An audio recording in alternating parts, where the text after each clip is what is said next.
पढ़ लिख कर बड़े बड़े शहरों में जाता है। हमारे कैसे उनके माँ बाप उनको पढ़ाने के लिए बड़े बड़े शहरों में मजदूरी दाड़गी करके भेजते हैं, लेकिन प्रदेश के शिवराज सिंह चौहान को शर्म आना चाहिए। अपने प्रदेश में हमारे 1,00,000 पदों की भर्ती अभी तक नहीं निकाली। हमारे जो जितने भी भर्ती परीक्षा में घोटाले पे घोटाला हो रहा है, चाहे व्यापक घोटाला ले लो, चाहे पटवारी घोटाला ले लो, और जितने भी पीएससी की भर्ती परीक्षा हो, चाहे जो भी डिग्री भर्ती परीक्षा, उसमें घोटाले पे घोटाला, और हमारे युवा पढ़ने के बाद भी उनको रोजगार नहीं दिया जाए। तो क्या ऐसी सरकार को आप लोग वोट देंगे? क्या आप लोग इसी सरकार को फिर से चुनकर मध्य प्रदेश का सत्ता सौंपेंगे क्या? तो मैं आप लोगों को कहना चाहता हूँ, हमारे आए दिन हमारे आदिवासी समाज के साथ साथ पूरे प्रदेश को कंगाल कर दिया। आपको पता होना चाहिए, प्रदेश की सरकार ने अभी तक आप लोगों के बीच में, आप लोगों को नहीं पता होगा, मैं बताना चाहता हूँ कि पूरे प्रदेश की सरकार जो अभी भी आचार संहिता से पहले भी कर्ज लेकर हमारे पूरे प्रदेश को कंगाल कर दिया है। झूठी घोषणाएं करने में शिवराज सिंह चौहान सरकार नंबर 1 है, हमारे बेरोजगारी में नंबर 1 में, महिलाओं के अत्याचार में नंबर 1 है, बहन बेटियों को बलात्कार में नंबर 1 है। और प्रदेश के मुख्यमंत्री शिवराज सिंह चौहान जी आप लोगों के बीच में ऐसी यात्रा लेकर आते हैं।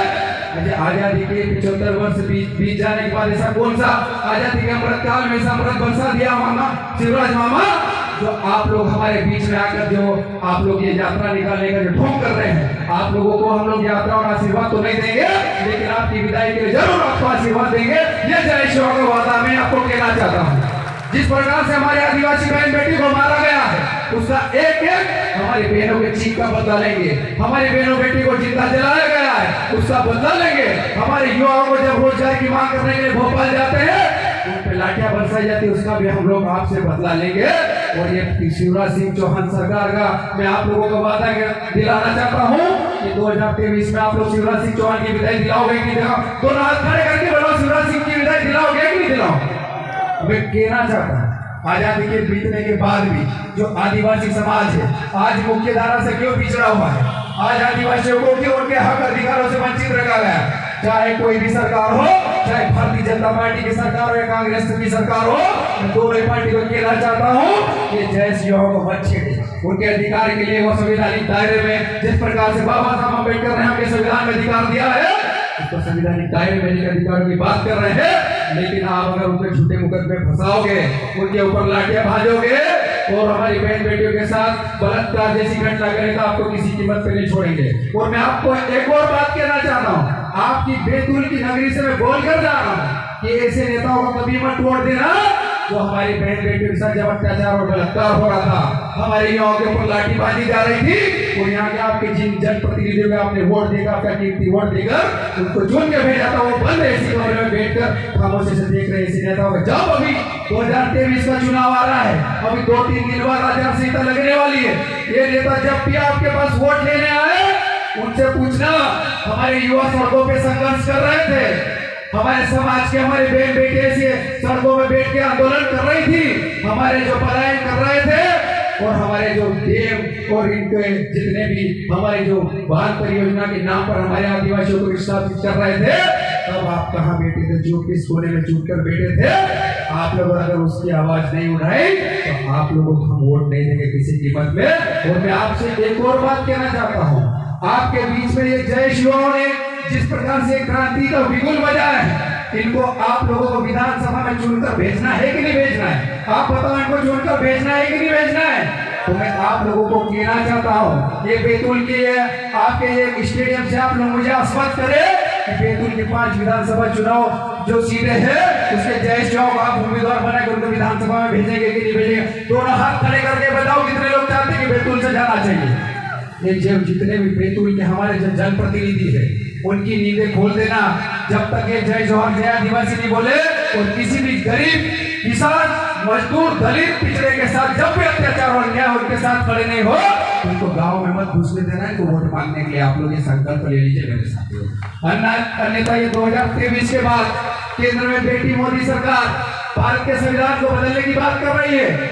आप लोगों को, हमारे किसान भाइयों को जितनी भी फसल बर्बादी हुई है, आज उनके लिए एक शब्द की बोल रही केंद्र में बैठे मोदी सरकार, मध्य प्रदेश में बैठे शिवराज सिंह चौहान। हमने जब हमारे आदिवासी भाई बहनों के बाद जो फसल, जो सोयाबीन की फसल हो, चाहे मक्के की फसल, चाहे कपास की फसल हो, तो बर्बादी हुए तो हमने उनके उचित मुआवजे की बात की। जब प्रदेश के मुख्यमंत्री को हमने लेटर लिखा तो प्रदेश के मुख्यमंत्री को उनको मुआवजा देने के लिए समय नहीं है, लेकिन प्रदेश के मुख्यमंत्री को बड़ी बड़ी सभाएं करने का समय है।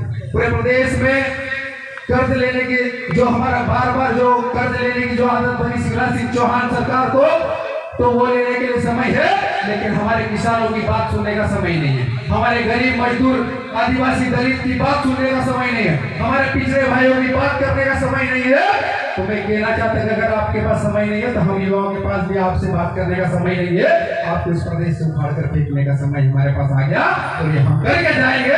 तो ये आपको मैं बोल के जा रहा हूँ। ये संदीप भाई दुर्वे, हमारे राजा भाई दुर्वे, छिंदवाड़ा से हमारे महेंद्र पटेती, हरदा से भाई हमारे काकोड़े जी, और जितने भी हमारे युवाओं ने ये संकल्प लिया, जो पीड़ा ली है, तो आदिवासी समाज के जल जंगल जमीन के साथ साथ समाज का हर वर्ग जो आदिवासी उसके साथ से उनके साथ मिलकर कर रहा। ये आदिवासी समाज प्रकृति पूजक रहा है। इस देश की स्वतंत्रता में भी आदिवासियों का इतिहास है। चाहे रानी दुर्गावती की बात ले लो, आप संघर्षा रघुनाथा की बात ले लो, जिस प्रकार से आदिवासी समुदाय हर वर्ग के साथ सामंजस्य बिताकर चलने की बात करता है, ये आज से नहीं, हमारे पूर्वज कहते आए और हम उन्हीं के आदर्शों में आगे चल रहे हैं। और मैं आपको कहना चाहता हूँ, जितने भी हमारे आदिवासी समाज को आपने दुख दर्द दिया है, ये हिसाब किताब हम लोग आपसे पूरा करेंगे।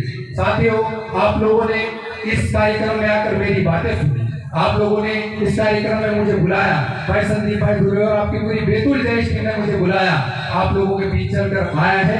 और आपको मैं कहना चाहता हूँ कि इस बार विधानसभा चुनाव हो या लोकसभा चुनाव हो, इन लोगों को आपको चुनकर भेजना है।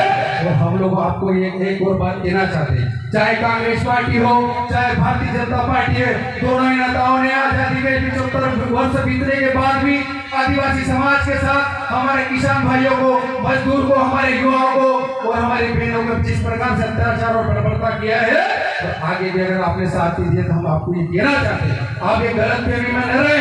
चाहे कांग्रेस की सरकार के जितने भी जनप्रतिनिधि रहे हो, चाहे भारतीय जनता पार्टी के जितने भी जनप्रतिनिधि रहे हो, ये आदिवासी समुदाय अब जाग गया है। पढ़ा लिखा नौजवान युवा अपने हक अधिकार की बात जानता है। ये बाबा साहब अम्बेडकर ने जो संविधान दिया उसकी बात करता है, और उसके मानकर हम डंके की चोट पर जाएंगे विधानसभा में और हमारे हक और अधिकारों को आपसे छीनेंगे। ये अधिकार आपको देने वाले नहीं है, ये अधिकार हमको छीना है।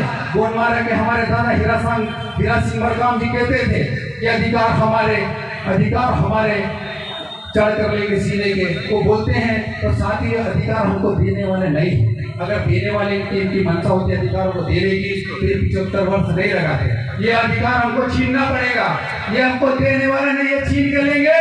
आप लोग छीन के लेंगे कि नहीं लेंगे आपके अधिकार? तो दादा सिंह हीरा मरकाम जी बोलते हैं ये अधिकार हमारे चढ़ कर लेंगे सीने से, तो उनका सपना भी हमको साकार करना है। साथियों में दुष्यंत कुमार की चंद पंक्तियों के साथ मैं अपनी वाणी को विराम दूंगा। और ये जितने भी हमारे क्रांतिकारी युवाओं ने जो हमारे बीच में आज ये महापंचायत आयोजित कर आप लोगों के बीच में मुझे बुलाया और मुझे बोलने का मौका दिया, जितनी बैतूल की जो हमारे युवा शक्ति, मातृशक्ति, नारी शक्ति, जितने भी आए मुझे सुने, आपका बहुत बहुत आभार साथियों। और एक बार जोरदार हम आपको बीच में नारे लगाऊंगा, तो इसके साथ मैं अपनी वाणी को विराम करूंगा। भारत देश की रक्षा कौन करेगा? भारत देश की रक्षा कौन करेगा? अधिकार हमारे जीने के, चढ़ कर लेंगे सीने से, अधिकार हमारे जीने के। जय जोहार, जय महादेव, जय जोहार, जय आदिवासी।